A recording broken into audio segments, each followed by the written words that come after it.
వారసులం భారత విద్యార్థులం అని చెప్తూ ఈరోజు అఖిల భారత యోజన సమితి ఆధ్వర్యంలో ర్యాలీ నిర్వహించి ఈరోజు భగత్ సింగ్ నివాళి అర్పించడం జరిగింది.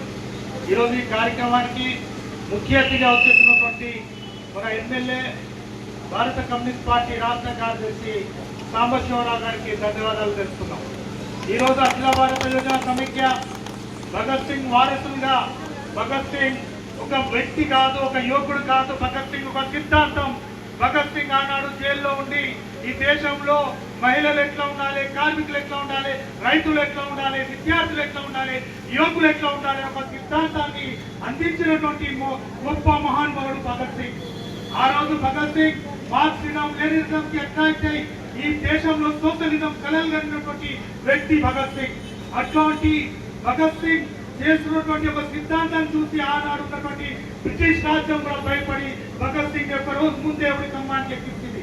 అసలు భగత్ సింగ్ కి లాహోర్ కోర్ట్ భగత్ సింగ్ కి 24వ తారీఖు చర్చ డిసైడ్ చేస్తే 23వ తారీఖు అర్ధరాత్రి భగత్ సింగ్ ని ఉరి కమ్మాన్ సుఖ్దేవ్ రాత్రి ఉరి కమ్మాన్ని ఎక్కించి ఈరోజు భగత్ సింగ్ ని అమరవీరుడు చేశారు. అంటే భగత్ సింగ్ చూసి కాదు, భగత్ సింగ్ యొక్క సిద్ధాంతాన్ని చూసి, భగత్ సింగ్ నమ్మినటువంటి యొక్క మార్గాన్ని చూసి ఈరోజు ఆనాడు బ్రిటిష్ సామ్రాజ్యవాదం భయపడింది.